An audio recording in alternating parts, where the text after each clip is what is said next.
7 of exercise 1.3. Here f is a function from real to real given by fx is equal to 4x plus 3. We have to find its inverse, and firstly we have to prove that this function is invertible. For invertible there are two methods. Let us discuss the first method. First method is to prove function is invertible. Let us prove it is bijective, because a bijective function is also invertible. To prove bijective, we have to prove that it is 1 1 and it is onto. This method or this writing way, the way of writing is fixed for every questions. We have to change just value of fx. For 1 1, let a b belongs to domain. a b belongs to domain. ये पहले वाला r. ये जो a और b है, ये हमने such that ऐसे लिए कि इन दोनों की इमेज सेम है. f a b यही है और f b भी यही है. a और b ऐसे लिए कहां से? डोमेन से. such that f a is equal to f b. f a means आप x की वैल्यू a डाल दो, 4a plus 3. f b means 4b plus 3. इसको सॉल्व करेंगे. This implies a is equal to b. So this was the definition. अगर दो output same है तो उनकी इनपुट भी सेम होगी, और अगर इनपुट डिफरेंट है तभी आउटपुट डिफरेंट होगी.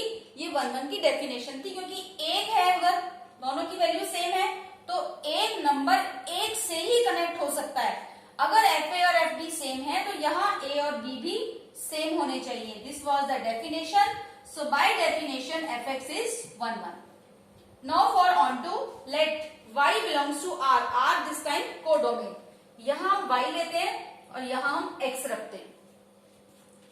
अब y आपने कोडोमेन से लिया, उधर भी रियल नंबर है और इधर भी रियल नंबर है. y कोई रियल नंबर लिया, y फंक्शन हो गया.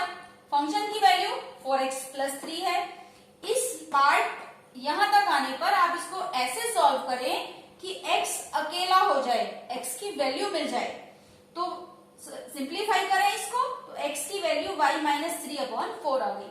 अब यहां देखें, y अगर आपका कोई रियल नंबर है, रियल नंबर में से 3 माइनस करोगे, अगेन अ रियल नंबर, उसको 4 से डिवाइड करोगे, अगेन अ रियल नंबर.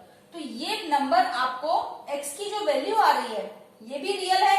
जब ये वैल्यू रियल है यानी डोमेन में एग्जिस्ट कर रही है, y के लिए अगर हम इधर x मिल गया, ये कनेक्ट हो गया, इट मीन्स कोई भी आप y ले रहे हो और उसकी प्री इमेज यहां है तो function is onto. So by definition function is onto. Onto तब नहीं होता अगर y की प्री इमेज नहीं मिलती, बट हमें मिल गई एक रियल नंबर. इसका मतलब फंक्शन 1 1 भी है, ऑन टू भी है, यानी बाइजेक्टिव है. और जो बाइजेक्टिव होता है वो इन्वर्टिबल है. अब ये जो पार्ट है, ये सर्कल हमने लगाया, यही पार्ट आपका इनवर्स फंक्शन है. इसी को हम x की टर्म्स में लिखेंगे, तो f इनवर्स x माइनस 3/4, और चाहो तो y की टर्म्स में लिख लो, तो f इनवर्स y माइनस 3/4. कभी कभी इसको g भी लिख देते हैं.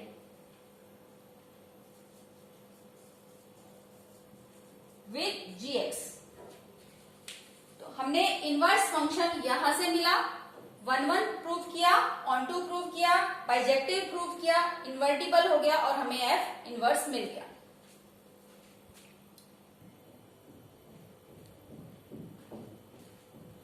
Another way, second method, y is equal to fx. y यहां है, y is equal to, अगर आप इधर x रखते हैं तो यहां y है, तो y क्या है? fx. fx की वैल्यू 4x plus 3. तो सिंप्लीफाई किया बिल्कुल जैसे ऑन टू में किया था, x is equal to this. अब हम सिमिलर बिल्कुल ऑन टू जैसा है, इस पार्ट से हम एक नया gx डिफाइन कर लेते हैं. f जाने के लिए है, f की वैल्यू है 4x plus 3, और g हमने ऐसा डिफाइन किया x माइनस 3/4.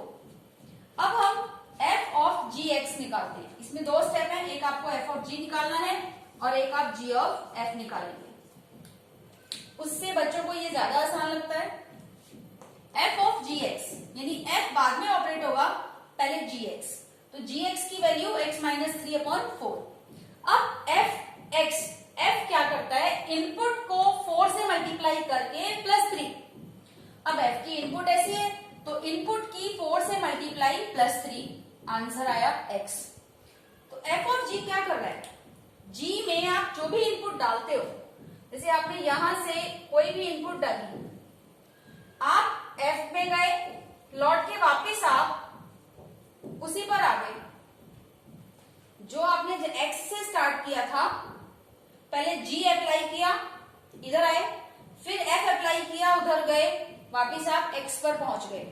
तो हम f ऑफ g को उधर राइट साइड जो को डोमेन है आपका, उसकी आइडेंटिटी लिख देते हैं, क्योंकि ये पूरा हमारे लिए क्या बन गया, आइडेंटिटी फंक्शन। जो इनपुट डाल रहे हैं वही आउटपुट आ रहा है। ऐसे ही आप g ऑफ fx निकालेंगे, g ऑफ fx मतलब 4x + 3।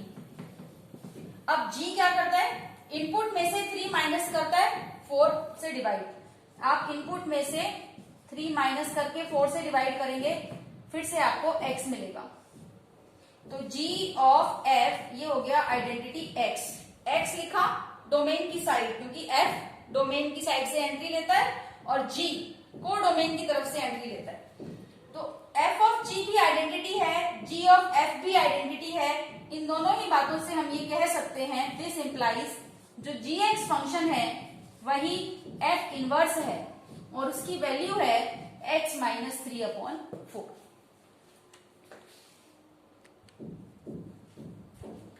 Now let us take an important question. Question number 9 of exercise 1.3.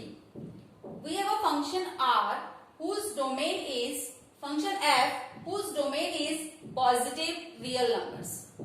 Positive real numbers and codomain is -5 to infinity, and -5 is included because this interval is closed interval from this side. Function is 9x square plus 6x minus 5. We have to prove that it is invertible with inverse this. By first method, let us prove that it is 1 1. ये हमारा same pattern है, ये वही line है हर question में, ये line और ये लास्ट लाइन ये सेम रहती है। ये पैटर्न सेम है, आपको इसी तरीके से लिखना है। Let a b belongs to R plus यानी डोमेन। आप पिछले क्वेश्चन में चेक कर सकते हैं, सेम पैटर्न है। हमने दो इनपुट ली ए और b such that f a is equal to f b. अब एफ एक्स वहां दिया है, उसमें एक्स की वैल्यू ए डालेंगे तो एफ ए मिलेगा 9a² प्लस 6a माइनस 5। ऐसे ही एफ बी मिलेगा। 5 से 5 कैंसिल किया, सबको एक तरफ लाए, कॉमन फैक्टराइजेशन किया, यहां से a माइनस बी कॉमन लिया, ये टर्म रह गई। अब क्योंकि a और b हमने पॉजिटिव लिए हैं, पॉजिटिव नंबर को आप 9 से मल्टीप्लाई कर रहे हो तो कम से कम तो 0 से कम तो नहीं हो सकता, उसमें आप +6 कर रहे हो तो ये वाला पार्ट आपका 0 नहीं हो सकता। इट मीन्स यही 0 होगा। a minus b is equal to 0, so a is equal to b होगा।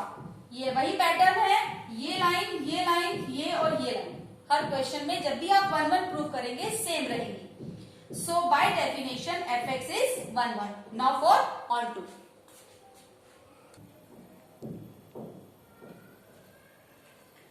For onto let y belongs to codomain. y हमेशा इस वाले सेट से लेते हैं और x यहां से लेते हैं। ये लाइन भी हर क्वेश्चन में सेम रहेगी जब भी आप ऑन टू प्रूव करेंगे। Let y belongs to codomain. अब y fx है और fx आपको ये दिया हुआ है। इस स्टेप के बाद हमें क्या करना होता है, हर क्वेश्चन में हम x को अकेला एक तरफ चाहते हैं, बाकी सारी वैल्यू दूसरी तरफ।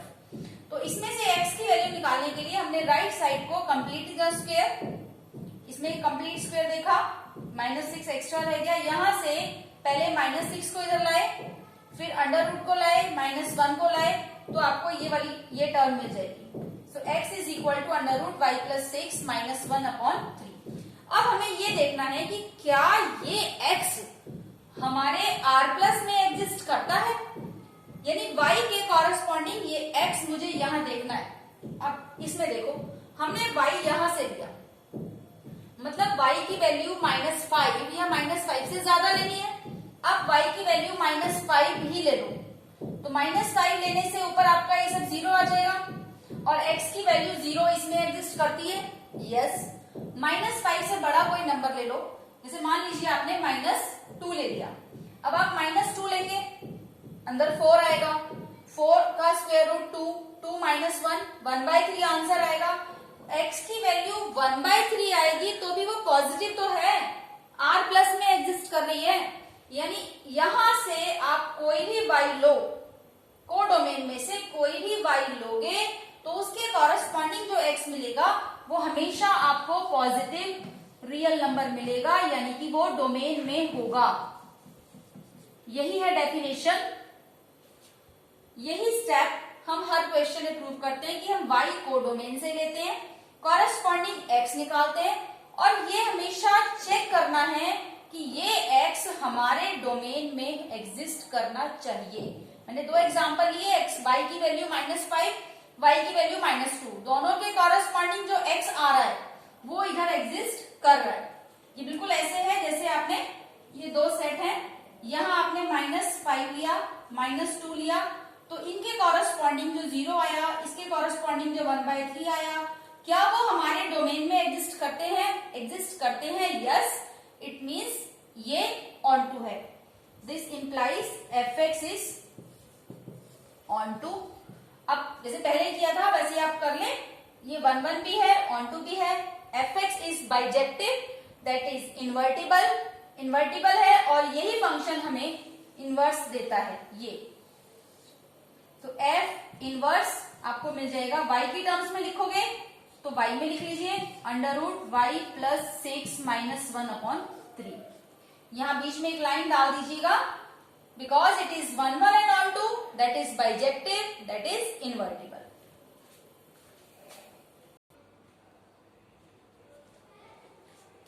इस एक्सरसाइज 1 में ये स्पेशली ध्यान दीजिए, ये एग्जाम्पल 25 और 9, ये 9 क्वेश्चन हमने अभी अभी किया था। ये दोनों क्वेश्चन बिल्कुल सेम है, इंपॉर्टेंट है। बाकी 1 मार्क्स के लिए आप इसकी थ्योरी को डीपली पढ़िए, क्योंकि छोटे छोटे क्वेश्चंस समझ नहीं आते कभी कभी, तो इसकी डेफिनेशंस अच्छे से पढ़िए। ये सब क्वेश्चंस आप ट्राई कर लीजिएगा। Thank you.